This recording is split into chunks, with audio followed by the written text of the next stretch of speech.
Yo, what is going on, guys? Here, my name is XPuzzleMan, and today I got for you a Clash of Clans video. What we're going to be talking about today is how to prevent 3 stars in Clash of Clans, more specifically regarding clan wars. So let's go ahead and get started. I'm going to give you 3 tips that are going to help further increase your chances of not getting 3-starred again in Clash of Clans. Now, this guide does not 100% guarantee that you will never get 3-starred again. You guys are going to get 3-starred again, but this guide's only to help further increase your chances of not getting 3 stars. So we're going to give you 3 real simple tips that can really help increase your chances. Let's go ahead and get started and get on to tip number 1. Alright guys, so for tip number 1, this is probably going to be my best tip for you guys. This is going to be the one that helps prevent 3 stars the most, and that tip is going to be plan your base out accordingly. For every town hall, there is going to be a common attack strategy that town hall uses for its clan wars, and I'm going to go ahead and tell you the most common attack strategies for each of the town halls. This is probably the most popular one in clan wars, and you will see from each town hall. For a Town Hall 6, it's going to be the giant healer combo. For the Town Hall 7, it's going to be a dragon balloon combo, or just all dragons, all balloons. Those are the most common attacks for Town Hall level 7. Town Hall level 8, it's probably going to be GoWiPe. Most of the higher level Town Hall 8s are going to be using GoWiPe, and you've probably gotten GoWipes a lot in clan wars from a Town Hall 8. And Town Hall 9, it actually has 2 ones that are very common right now, and it's Go Lava and Surgical Hogs.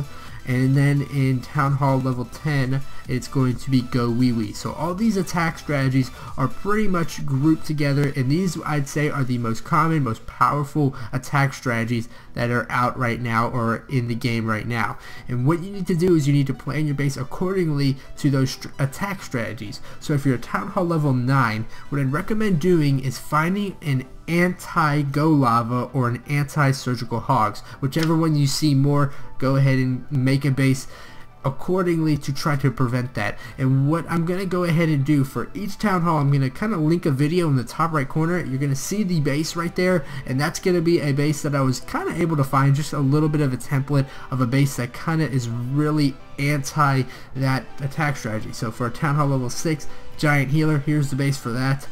Town Hall level 7, this is Dragon Balloon, here's the base for that. Town Hall 8, GoWiPe, here's the base for that. Town Hall 9, that's Go Lava, here's the base for that.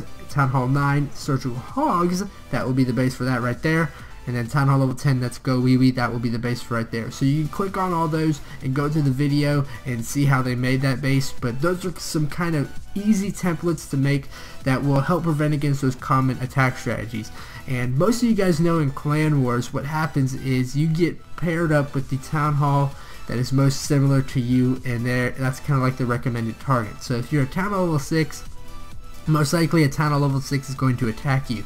And the best option to do is create a base that's geared towards one of those very common attack strategies, and most likely if someone is attacking you with that attack strategy, your base is going to be better equipped to it than it was maybe prior to that. So I definitely recommend this strategy a lot. So when I get all my walls all good to go and I get into a clan war as a Town Hall 9, I'm going to go ahead and make a base that is going to be preventative against Go Lava and Surgical Hogs. So this is probably my best tip, guys. Make a base that's really geared towards preventing the most common attack strategy from your similar town hall. That's really going to help increase your odds of people struggling more on your base.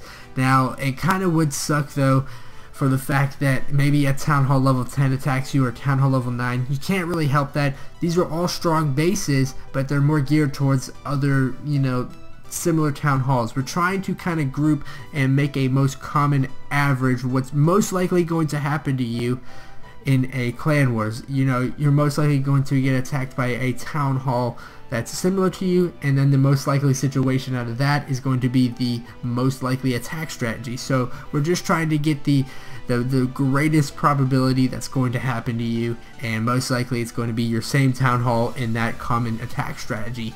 So any way we can go ahead and prevent against that, that's going to increase our defenses and therefore increase the odd that we're not going to get 3-starred. So that's tip number 1. Hopefully that's a really good tip, and you guys can go ahead and maybe copy one of those bases down, or just search on YouTube anti so-and-so attack strategy. I listed them all. They'll all be in the description of the most common attack strategies. And yeah, I hope that tip really helped. Let's go on to tip number 2.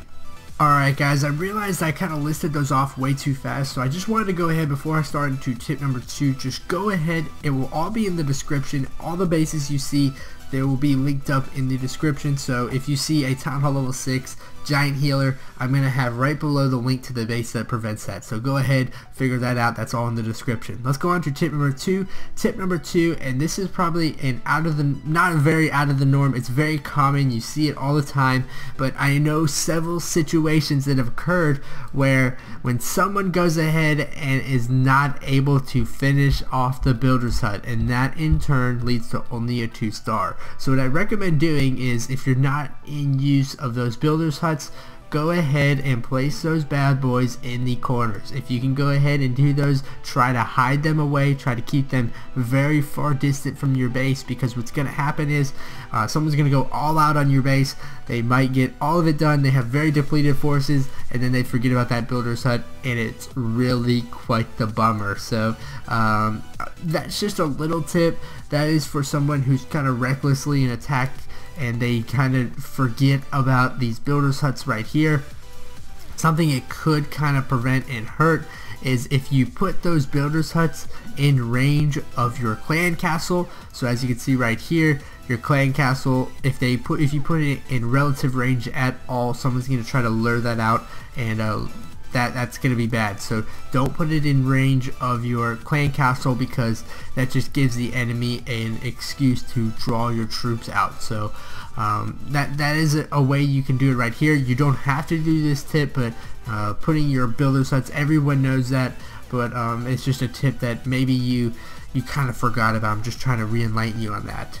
Let's go on to tip number 3. That will be kind of a 2-part thing. Alright guys, for tip number 3, I wanted to go ahead and show you probably the most controversial tip I have. This is the one that personally works for me, but it might not work for you. What I'd recommend doing is going ahead and spreading out everything as much as you can. As you can see, there's a lot of spread in between all of this. I know that sounded wrong, but you can keep it close to your base, but try to spread everything out as far and cover as much distance as possible. If you have any outlying things, like, you know, maybe you're working on it, like this wizard tower, spread that out everywhere. What that's gonna make it very hard to do is for the enemy or the attacker to go ahead and have enough time to attack everything. So the more things you spread out, the longer it takes for those troops to get there, and in turn they'll run out of time. So we're kind of banking on the time limit here. This isn't a very great tip, but this is a tip that it might work once and 40 raids, but if that works, that 1 out of 40 raid, that might be a very crucial raid. So go ahead, spread everything out, try to do as much as you can. If you're not one of those guys who likes to keep everything, if you're one of those guys that likes to keep everything close to the base because they believe, you know, it's kind of a distraction for the troops, go ahead and do that, but just spread out like laterally, like I'm doing right here. As you can see, I'm just spreading it out. It's still in proximity of everything, but it's just more spread out in general. One thing I do recommend too, this is a very misunderstood tip, but I really do like it a lot, is utilize this air sweeper. As you can see, I have not utilized it myself, but with a few good reads on Clash of Clans forums, I've really found out that this thing can be used very well and very effectively. So learn a lot about the air sweeper. The air sweeper is so good, not as a defense, but as a preventative defense. So what you could do is you could like use it as a trap. You know, people think, oh, I can get these 2 air defenses real quick, but what's going to happen is maybe you have this air sweeper set up like right over here. Let's go ahead and get, you have the air sweeper set up right over there. They go ahead and deploy their troops to go ahead and get these 2 air defenses out. That air sweeper goes ahead and keeps pushing them back, you know, using those traps and everything wisely. But really, that air sweeper, guys, don't ever overlook it. It is a very good defense, and it is dang awesome. So don't forget about that. If you want to learn more about that, there's a lot of videos on how to use the air sweeper very well. Just like traps, you know, don't place them in too obvious of a spot, but place them in very common routes that people take to your base. A very good tip after that to help really better your base is to look at people who have raided you before.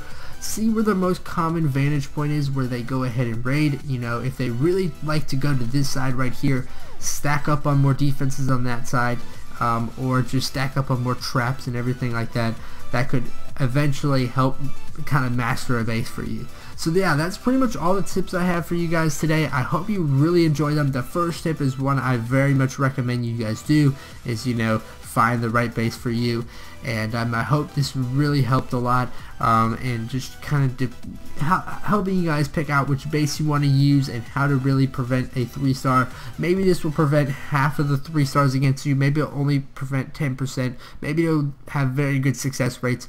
I hope you guys really do enjoy it. If you guys want to go ahead and leave a like, I definitely would appreciate it. Comment what you guys think about the most common attack strategies out there. What have you guys been attacked by a lot, and what base do you think could go ahead and prevent that? I'd like to hear it all from you. Thanks for watching. Thanks again if I don't talk in a foreign language. Thanks again guys, once again, and I'll see you later. That was very bad.